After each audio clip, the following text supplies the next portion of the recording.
Right on the heels of redoing their most popular sedan, the Camry, Toyota has now given us this brand new 2019 Toyota Avalon. Let's check it out and see if we like it just as much as the new Camry.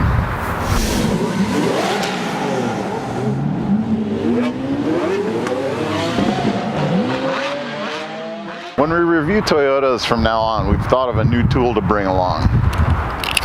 Measuring tape. Let's check out just how big this grill is. Hey, can you give me a hand? I can't even get to the other side of this. 59.5 inches of grill. I really do feel like Toyota just keeps expanding these grills. It's getting to the point where I don't really understand the design philosophy of this. It doesn't look good, I'm sorry. The rest of the car looks great, but this grill lets it down. Okay, so this starts at around $42,000. Divided by 59.5 inches of grill, it's $705 per grill inch, which is gonna become our new measure of a Toyota. We're gonna check every one and we're gonna see how much it costs per inch of grill. One thing that is fantastic up front are these LED headlights, but it's not just the headlights. The blinkers actually go in a directional pattern. The whole thing is really both pleasing to look at and definitely functional as well. You know, $705 an inch really isn't that bad. Some of Toyota's designs these days can come out a little bit too busy. They've shown some restraint here with the Avalon. You've got a really nice proportion, you've got some character lines on the side, but nothing is too garish. You've got an overall really handsome looking sedan here. There still are a couple of odd design elements. The way the C-pillar gets wider at the back before it tapers down. And certainly the way these lights stick out. I think Toyota has made a conscious choice along with their grille to make all of their lights stick out of the body, and I don't think it really looks very good. If you're in the market for a big sedan like this, then luxury is definitely on your mind. Let's hop inside this brand new Avalon and see if it's luxury enough.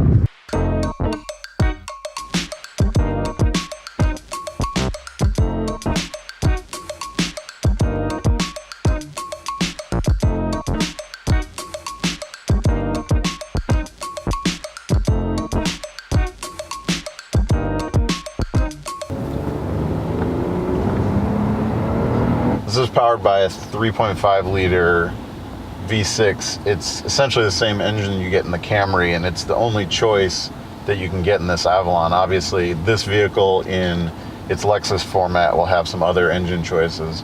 Here, it's either the V6 or the V6 hybrid now. This thing on? Yes. It's not making any noise. It's a hybrid. Trust me, it's on. The standard V6 like this one, it's 301 horsepower, front wheel drive. Because it's a bigger, heavier car, you get a decent amount of traction with the front wheels. You can actually put the 300 horsepower down. And it actually makes this thing feel quite quick. It's got an 8-speed automatic transmission. It's a really nice drivetrain. It's not the most exciting in the world, but it really does do a great job pulling this Avalon around. One of the reasons this feels pretty quick is it only weighs 3,600 pounds, which is quite light for a vehicle of this size. So Toyota's put some thought into keeping this thing lightweight. A lot of its competitor sedans that are this size are 4,000 pounds or more.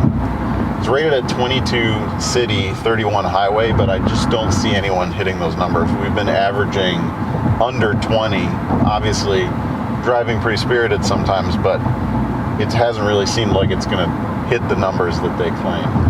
One of the first things I'm noticing behind the wheel of this Avalon is how quiet it is. You're getting a decent amount of noise through the windows. I feel like, you know, for outright luxury, this isn't, you know, dampening enough exterior noise, but the car itself is very quiet. Interior is quiet, the engine is quiet and smooth. So as far as luxury goes, it's off to a good start.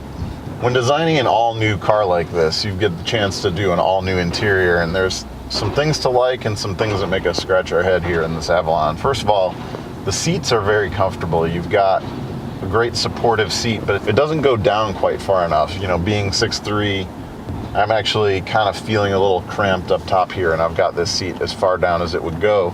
There's still a little bit of room under it. I just always wonder why they don't make use of all of that space. Also, this center stack here, it looks a little bit underwhelming from a design perspective. It's just kind of this floating screen here. You know, the new Camry, they went with a very interesting design for the center stack. This one looks like kind of a throwaway, and there's still some concerns I have with the buttons. They've shrunk the buttons for the heated seats now. They're in a better place. They're not back here in the center console where they're hard to reach.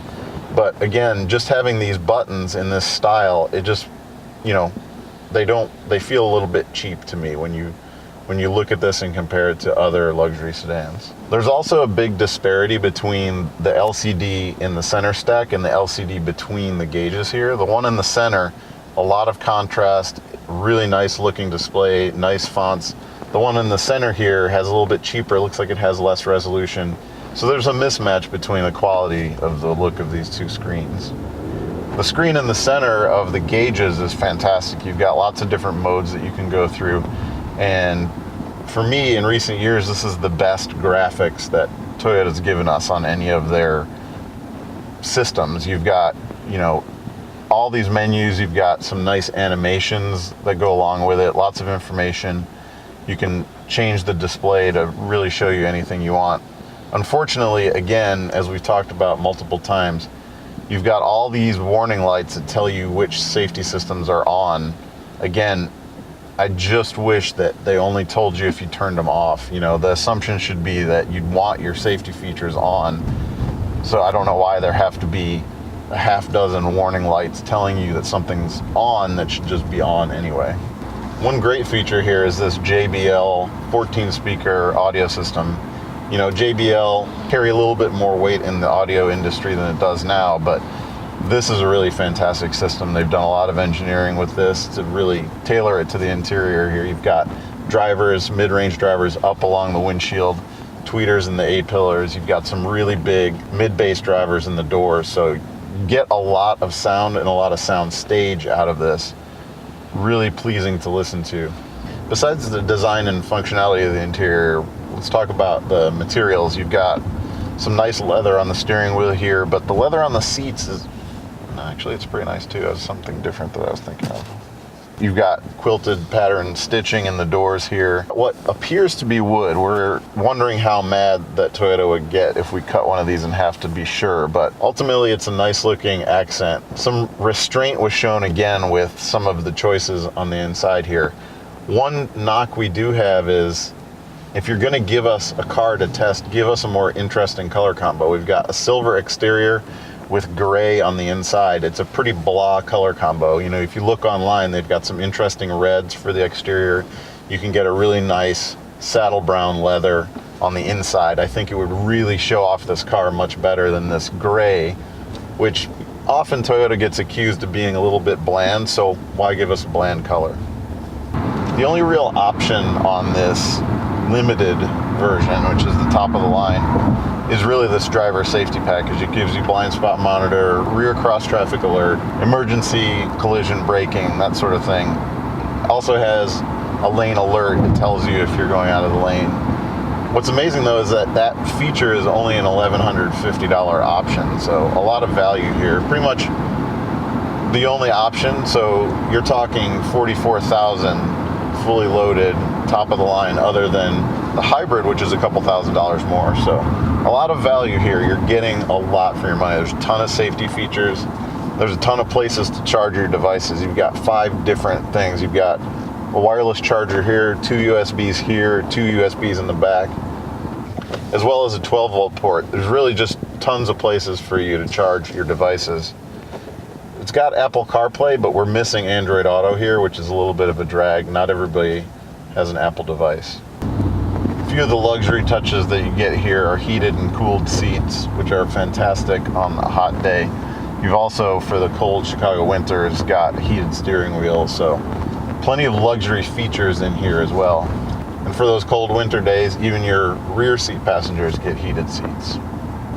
Another great safety feature is you get a really nice heads-up display here as well. Again, for the money, you're just getting so many different features in a big sedan like this. When you look at some of the competitors, they can be as much as $10,000 more for the same amount of features and the same amount of space. There's a couple key things that keep the price lower on this Avalon, which are worth mentioning. We talk a lot about the features that it does have, but this is a big front-wheel drive sedan. A lot of the competitors are rear-wheel drive, and for driving enthusiasts, rear-wheel drive gives you superior handling, but it's much cheaper to build and produce a front-wheel drive car, so that's why you have that trade-off.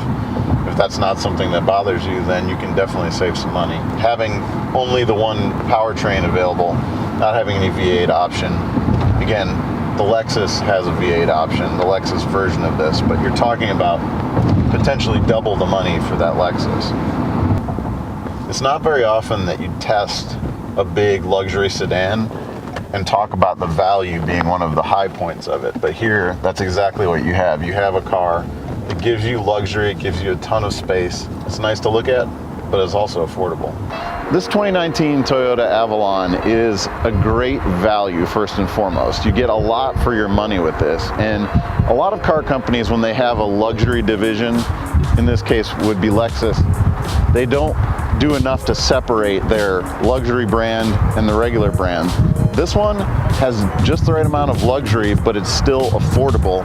It makes it so that somebody can buy a big sedan without giving away half of their paycheck. As much as I'm skeptical anytime a Toyota makes its way onto our schedule, I was really pleasantly surprised by this Avalon.